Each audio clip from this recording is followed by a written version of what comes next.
लाख उद्योजक तयार करण्याचं उद्दिष्ट आहे।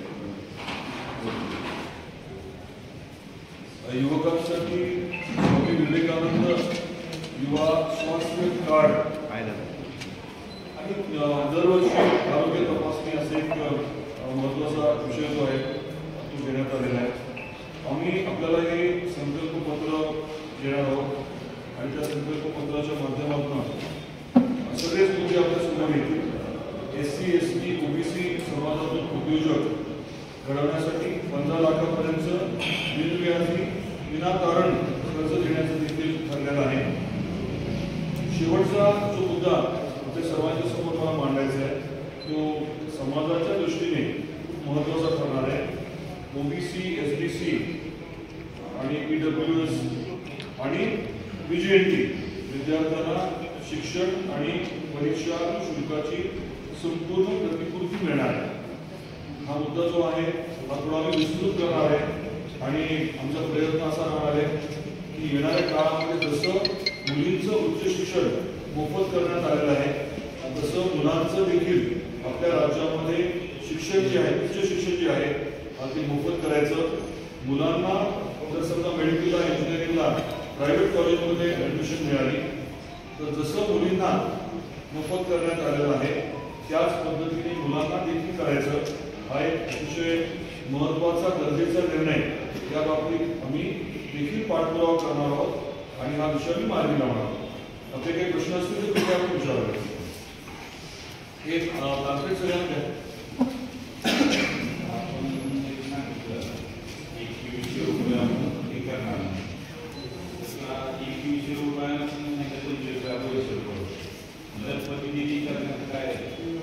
दोन वेगळे विषय आहेत। हे मुख्यमंत्री लाडकी बहीण योजना जी आहे या माध्यमातून आपण माता भगिनींपर्यंत एक ठराविक रक्कम जी आहे दर महिन्यात पोहोचवतो। हे कसं वापरायचं त्याचं स्वातंत्र्य त्यांना आहे। आता लखपती दिदी योजना काय तर बचत गटाच्या माध्यमातून उमेदच्या माध्यमातून किंवा वेगवेगळ्या इतर योजनांच्या माध्यमातून स्वतःचा उद्योग व्यवसाय आपण सुरू करायचा।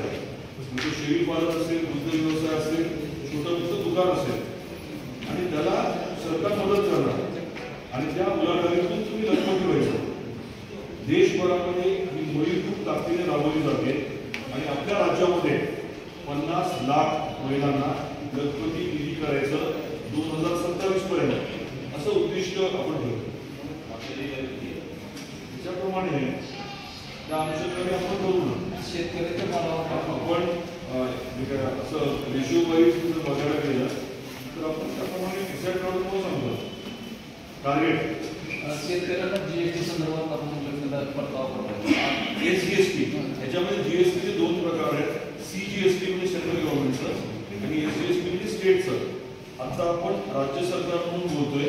राज्य सरकारचा जो काही हिस्सा असतो GSTचा खत विकत घेतल्यानंतर तो डायरेक्ट शेतकऱ्याच्या खात्यावर परत करायचा अशी संकल्पना। खत अवजारे त्यासाठी आता जो मुद्दा तो खताचा आहे, खताच्या बाबतीत ते परत करायचं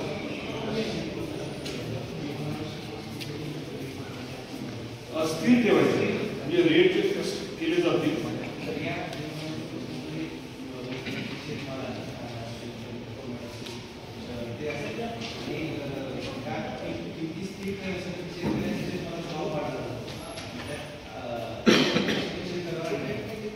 नॉर्मल पद्धती जीवनावश्यक वस्तू जी आहे त्याची लिस्ट आहे त्याचे रेट्स जेव्हा आपण स्थिर ठेवतो तेव्हा जर मार्केटमध्ये रेटमध्ये फरक पडला असेल तर त्याची प्रतिपूर्ती केली जाते।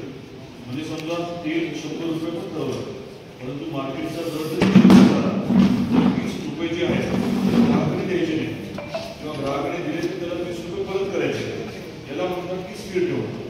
त्याचा अर्थ बाजारभाव वरती आपण इफेक्ट करणं असं नाही आहे कारण आता जागतिकीकरणामुळे दर आहे ते आपल्या देशातच ठरतात असं नाही। आता आपण सांगितलं की आपल्या जिल्ह्याचे 12 म्हणजे एकूण फक्त सांगितलं 25 नाही तर राज्याचे आपल्या एक म्हणजे हे जे संकल्प पत्र आहे हे राज्याचं आहे त्याच्यामध्ये 100 पेक्षा जास्त फंड 25 पॉईंट आहेत. या 25 पॉईंटपैकी आपल्या जिल्ह्याच्या अनुषंगाने हे जास्त महत्त्वाचे आहेत ते मी आपल्याला सांगितलं मी बरंच सांगतो. आता मुंबईमध्ये मुंबईमध्ये एखादा प्रकल्प राबवायचा म्हटलं 25 मध्ये असलं तर आपल्याकडे रेल्वेच नाही आहे. आपलं जिल्हा म्हणून आम्ही जे देणार आहोत संकल्पपत्र आमचं म्हणजे समजा आम्ही तुळजापूरचं देईल, आपले अजितदादा पेंढरे जे ते धाराशिवचं देतील, 2-4 दिवसांनी होईल. हे जे राज्याचंच आहे परंतु त्यात आपल्याला उपयोगाचे मुद्दे मी सांगितले.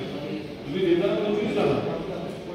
मी सगळ्यात महत्त्वाचा मुद्दा कुठला मांडणार तर जसं मुलींना उच्च शिक्षण मोफत केले त्या अनुषंगाने मुलांना देखील सर्व मुलांना त्याच धर्तीवरती त्याच्यामध्ये ऑफकोर्स क्रिमिलियनचा मुद्दा असणार आहे.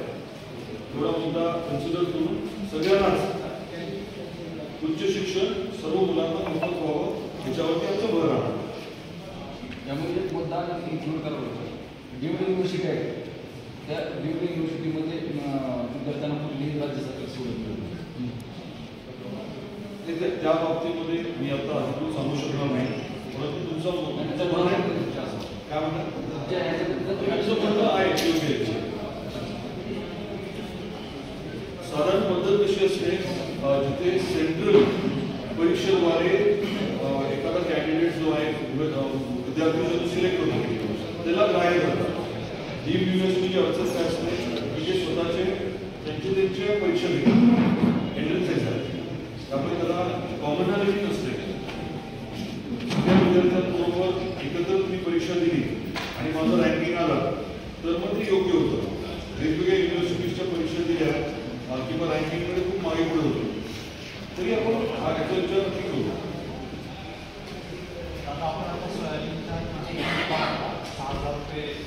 अप्रतिम हो भाव आहे सध्या आसपास मिळतोय आणि या सोयाबीनच्या किमतीच्या संदर्भात माहितीला मोठा फटका तुमचा काय प्लॅन आहे की 6,000 रुपये सोयाबीन?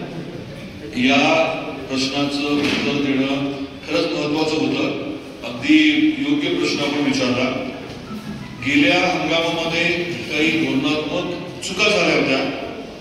केंद्र सरकारने राज्य सरकारने या दुरुस्त करायचं ठरवलंय. ज्या चुका झाल्या त्याबद्दल आम्ही दिलगिरी व्यक्त केली, माफी मागितली. आता मुद्दा असा आहे की आपला जो आधारभूत किमतीचा विषय आहे सोयाबीनच्या आधारभूत किंमत जी आहे ती 4,892 आहे आणि आपल्याला कल्पना आहे की 15 ऑक्टोबरला अधिकृत खरेदी सुरू झाली. दुर्दैवाने बारदानं उपलब्ध नव्हतं. बारदान उपलब्ध नसल्यामुळे आम्ही पाठपुरावा केला. पाठपुरावा केल्यानंतर कलकत्त्यावरनं एक 15 दिवसापूर्वी दर जे आहेत ते नाफेडने उपलब्ध करून दिले. त्याच्यानंतर मार्केटिंग फेडरेशनने नेगोशिएट करून त्यापेक्षा थोड्या कमी किमतीमध्ये वर्क ऑर्डर दिली आणि आता बारदानं 2-3 दिवसापूर्वी प्रत्यक्षात उपलब्ध झाले. खरेदी आता सुरू झाली आहे. साधारण 8,000 क्विंटल खरेदी झालेली आहे आणि तुम्हाला बारकावाईत सांगायचं आहे की आता एक खूप मोठा बदल झालाय. मी सोयाबीन जर विकलं खरेदी केंद्रावरती आणि ते वेअरहाऊसला गेलं की WHR एक असतं. WHR म्हणजे वेअरहाऊस रिसीट. ही रिसीट अपलोड झाली कम्प्युटरच्या माध्यमातून मी वेबसाईटवरती अपलोड केली की दुसऱ्या दिवशी माझ्या खात्यावरती पैसे आता पडणार आहेत. मी सांगताना 1 आठवडा म्हणतोय. पोर्टलमध्ये थोडे तांत्रिक अडचणी होत्या. उद्यापासून पैसे जे आहेत ते खात्यावरती पडायला सुरुवात होईल. आता बारदाना उपलब्ध आहे. प्रत्यक्षात मी म्हटल्याप्रमाणे 8,000 क्विंटलची खरेदी झाली आणि आता येणाऱ्या काही दिवसांमध्ये एकदा या खरेदीला गती मिळाली आणि मॉइश्चर कंटेंट थोडं कमी झालं की बाजारभाव जे आहेत ती आमची अपेक्षा आहे की चांगल्या मालासाठी बाजारभाव 5,000च्या वरती जातील. चांगला माल म्हणजे निकषात बसणारा माल जो असेल त्याचे दर 5,000च्या वर नक्की जातील.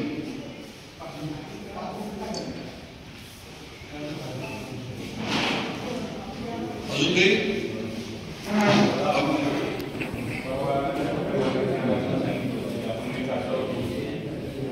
आपल्या गावामध्ये येत्या आठवड्याला एकदा पाणी त्या ठिकाणी पाणी बरीच माहिती दिसतील मला. काय नेमकी माहिती तुमची? 8 दिवसाला पाणी येते. 8 दिवसाला पाणी येतं.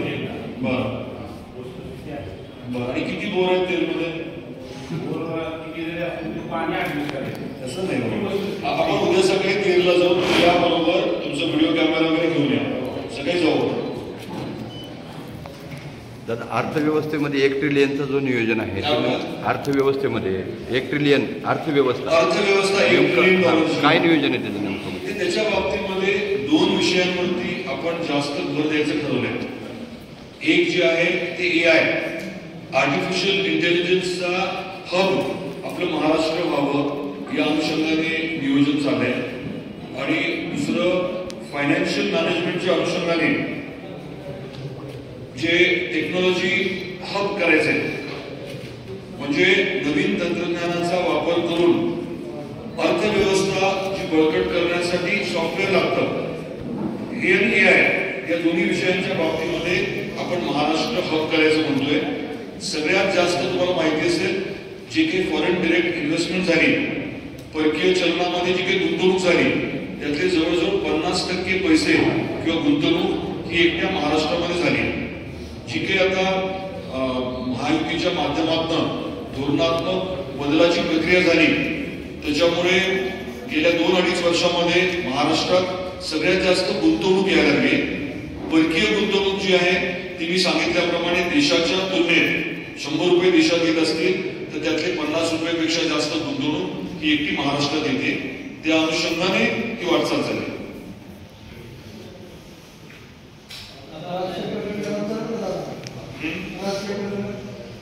हे संपले असेल तर राजकीय घेऊन त्याला काय, हे संपलं म्हणायचं का?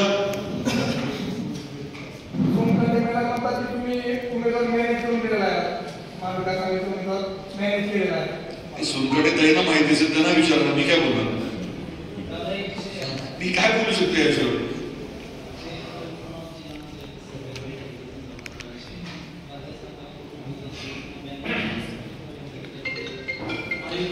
आमच्या संकल्प पत्रामध्ये 1 नंबरचा मुद्दा तो राहणार आपल्या जिल्ह्याचे. बिलकुल. राज्य पातळीवरचं संकल्प तुमचं कसं काय आहे? जिल्हा पातळीवरचं संकल्प? मी तेच सांगितलं, आमचं संकल्प पत्र सबसिक्वेंटली येईल, 2-3 दिवसामध्ये येईल ना, नक्कीच येणार ना. कारण आपण नियोजन करतोच ना. आम्ही आता कार्य अहवाल पण देऊ तुम्हाला. 5 वर्षामध्ये काय केलं त्याचा कार्य अहवाल देऊ. म्हणजे फार विस्तृत देता नाही येणार, परंतु तुम्हाला महत्वाचे मुद्दे आहेत ते कदाचित उद्या किंवा परवा कार्य अहवाल देऊ. आणि त्याच्यानंतर 1-2 दिवसानंतर आपला संकल्प काय आहे, पुढच्या 5 वर्षामध्ये आपल्याला मेजर काय अचीव करायचंय हे नक्की मी आपल्यासमोर मांडू. आपल्या सर्वांचे मनापासून आभार व्यक्त करतो. खूप खूप धन्यवाद.